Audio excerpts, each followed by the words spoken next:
皆さん、こんにちは。ティファニー・レイチェルです。今日は言語について話したいと思います。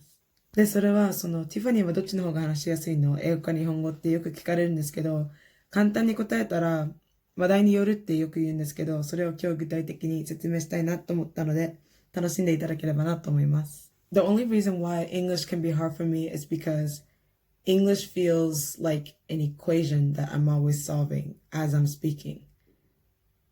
だからちゃんと伝えたいことがあるんだけど、その言葉を今言うんじゃなくて後から言わないと、文法的に合ってないと相手に伝わらないから、でもそういうのを常に考えてると、it's like my brain hurts, you know? So doing that all the time is tiring. And I don't like when the person I'm talking to can see that I'm trying to figure that out. That's why I've learned how to do it fast so that you can't tell, which is why I'm so glad people now say Tiffany, your English doesn't even sound like it's your second language, you know? うちにとってはやっと成功したって思うからすっごい嬉しい。だってさ、それほどアメリカで英語で頑張ってきたのに、私国籍アメリカだからそれほどネイティブレベルまで達してなかったら絶対がっかりしてたと思う。それ自分に厳しいかもしれないけど、it's like, yes, I better be this good after everything I went through, you know? So, だから英語を褒めてくれるとすっごい嬉しい。It's like that all that hard work paid off, you know? Because at once I felt like it wasn't worth it anymore, but it's like, I made it. Yes, you know, it feels good. Because I remember when I first moved to America and I just kind of acted like I knew what everybody was saying and that I acted like I knew what I was saying. Because everything I was saying didn't really come from me. It was just repeating what other people said because that's what everybody says. And みんなが言ってることを言わないと仲間外れにされちゃうから、I feel like I did a lot to conform to the environment, right?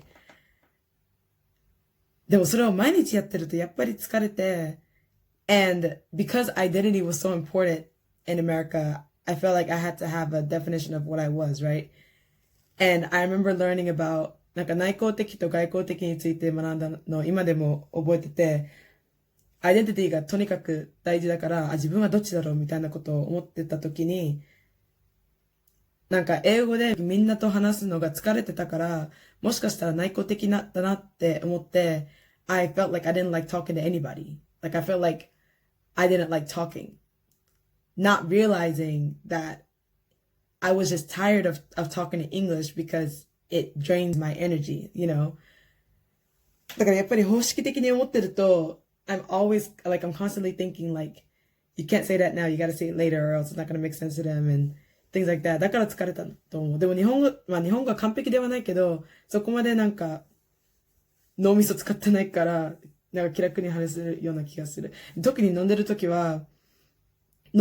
の方がスムーズに出てくると思う。日本語で話すと、気にしちゃって、完璧じゃないとダメっていう意識があるんだと思う、自分の中で。だから余計気にして片言になっちゃうけれども、酔ってるともっとスムーズに出てきちゃうっていうか。And I have to tell you a story, so it's really funny. This past weekend, I went to a ハロウィンパーティーに行ってきて、it was for it's a company called Lancool, which is an 英会話 school here in Tokyo. And I have some friends that work for the company. その友達の一人に誘われて、で、先生、ランクールでは、その先生のことをメイトって言うんですよ。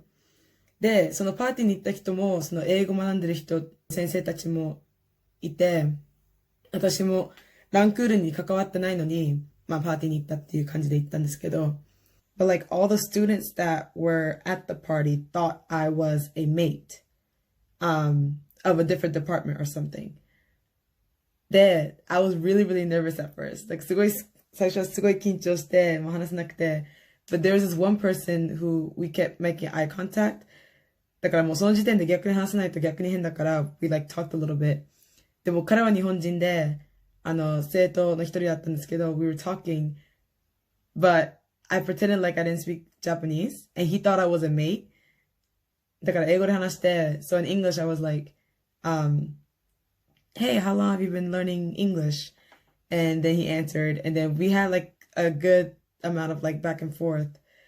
でも申し訳なく、その彼が話しちゃった時に、その私が日本語で話せる秘密をどの時点で言おうかなっていうのをずっと計画してて、やっといいタイミングが出て、I think he asked me like where am I from or something? そんでうちが、I have a secret つって、私茨城出身で日本語話せますみたいなことをコツコツ言って、he like died laughing. He just like dropped to the floor, and everybody's looking at me like, what did I do to him? And I'm just like, he's going crazy, you know? And then he was like so mad at me. He was like, なんで最初から言わないのみたいな。俺がそれほど英語で頑張ってんのになんで最初から言わないのみたいなこと言われて。そう、そんでその後、なんか彼がみんなに、彼女に騙されないようにね、みたいな。彼女日本語話せるから、みたいなことをみんなに言って、なんで秘密をみんなに言うのかなみたいな。It was just so like, and that's the thing, like, that's not the first time it's happened. I kind of do it all the time. I don't condone it, but it's fun if you can. Like, 例えば, when I first came back to Japan, まだ未成年で I was 19歳, and I wanted to go into a club, you know, and everybody I knew was, 20 and older, and so, you know, of course they're free to do whatever, but I couldn't. And クラブに行って、なんかボディーガードさんが、その、and he was Japanese, right? And he asked me for my ID. He's like, ID, パスポートみたいなこと言われて。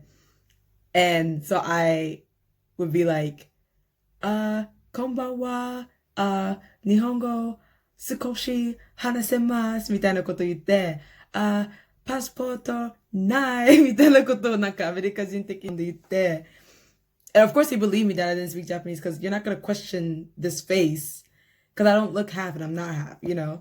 だからそれがすごい面白くて、そう、何回かそういうエピソードは結構ありましたね。I call it the gaijin card. But anyways, back to the main theme. So, it's so hard. I feel like, so I feel like English is easier to state my opinion just because I have had to do it so many times. Like, I feel like in Japan, like, in school, なんか意見述べたことあったっけって思うぐらい、like, have I ever, like, I feel like in America, opinions are so important. Like, you have to speak your mind, you have to speak up kind of thing. So, I've learned to articulate what's going on in my head versus in Japan, I've just never done that. I've never really like stated an opinion. Like the only time when you speak is when you know the right answer. And also, so my parents were English teachers in Japan. And so of course, anytime we would say something wrong, they would correct that on the spot.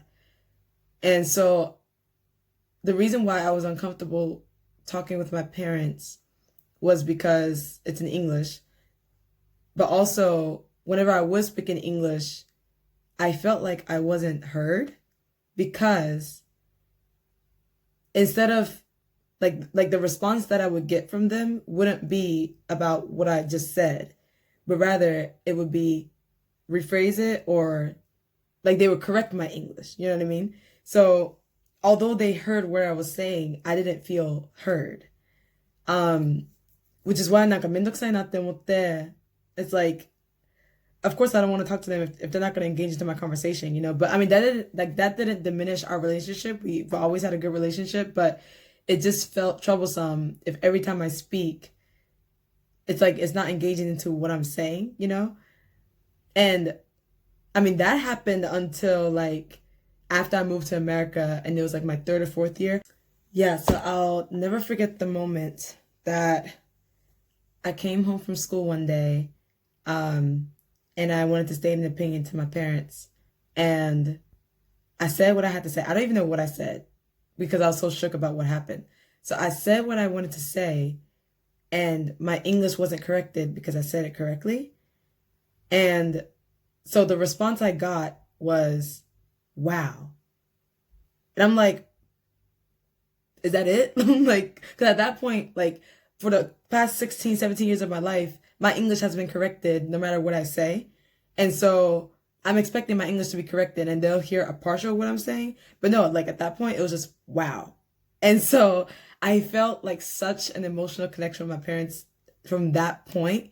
Because before then, yes, they hurt me, like I said before, but I just never felt heard until then. And that's not to say they didn't know me, because obviously they had to take care of me. So they knew a part of me, but I never felt like they knew, perhaps the critical thinking side of me. I don't know what, but when they heard me out, I was like, oh, I said it right. And I feel like, I think that day, like after that moment, I went to my room and cried because I was just so happy. Like all of like that big wall that I always felt between my parents was just instantly gone. And once again, I should probably make another video about that. But that was such a relief for me because it's like, English was really, really hard for me. So I'm glad that now people think, like now people can't even tell it's my second language, you know? That shows to me that, wow, like I really worked hard and I made it, you know? Because of course there were times when like I wanted to give up, but giving up would mean coming back to Japan, and I was young and didn't have money to just run away to Japan. So I had to deal with those troubles, those what's the word? That struggle. So I thank you guys, you know, for that compliment. And another thing is like, なんか英語学んでる時ってさ、まあどの言語もそうなんだけど、you only learn one way of expressing something. So in my case, it was just hard because I'm explaining a concept that is unheard of to many people, but I only know one way to explain it.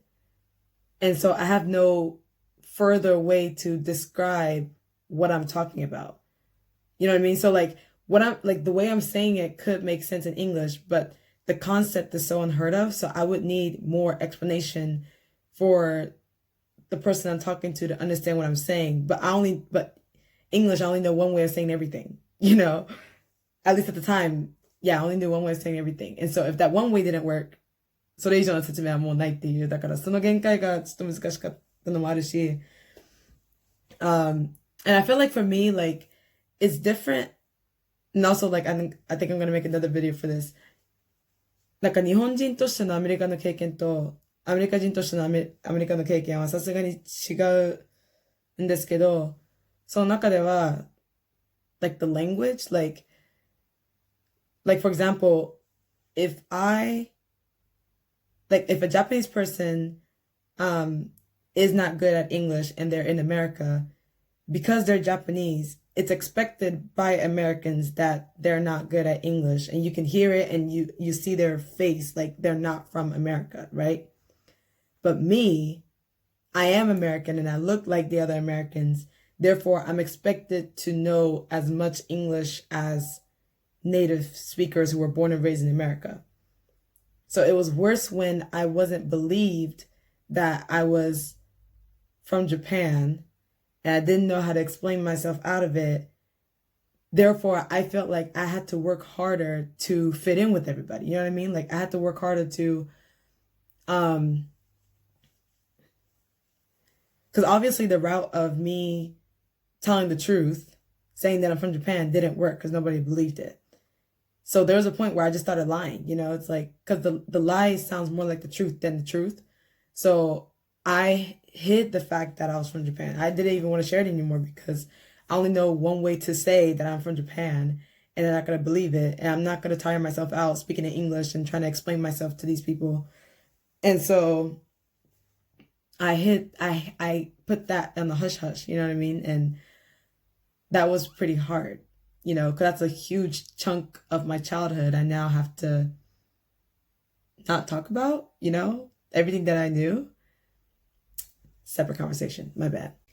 そして今では、そのアメリカの大学に通ってるし、基本友達みんなアメリカ人とか外国人の方で、日本人は、まあ、何人かいるんですけど、そんなに多くなくて、日本語で話す機会がないので、なんか上達できないなっていうのはちょっと思うんですよね。なんかみんなからはその、ティファニーも日本語十分じゃんって言われるんですけど、なんか熟語力にすごい足りないとは思うんですよね。なんか、今はなんかなんとか発音とイントネーションでこなしてるような気がして、なんか日本語ちょっとなんか不足じゃないってちょっと思いますね。一応大学の専攻が日本語なんですけど、毎日ってわけではないのでなかなか身につかないなっていうのに最近気づきまして、なんか日本人の友達作りたいけど、人見知りではないと思うけど、なんかすごい恥ずかしがってなんて言うかわかんなくなって固まって、なんか話せないなっていうのは最近の悩みかなとは思いますね。にもかかわらず頑張りますので応援よろしくお願いします。But of course I'm very pleased that English speakers English speakers say that my English is good, that they feel like it's my first language. And then 逆に日本人もその日本人らしいねみたいな感じで言われるのは嬉しいんですけど、なんかどちらも完璧じゃないような気がするんですよね。なんか I feel like in both languages my vocab level isn't advanced. だからなんとかベーシックでこなしていってます。I guess one more thing. なんか友達とか、本当はその一番いいのが Japan English ってどっちもなんですけど、My lips are looking a little chapped. There we go. That's much better. So ideally, なんかどっちも話せる人が多分相手としては完璧だと思う。Like, 恋人でも友達でも関係なく、の方が一番話しやすいかなと思いますね。どっちも大丈夫な人は友達になりましょう。But anyways, thanks guys for watching and I hope you guys enjoyed it. I'll see you guys later for more topics.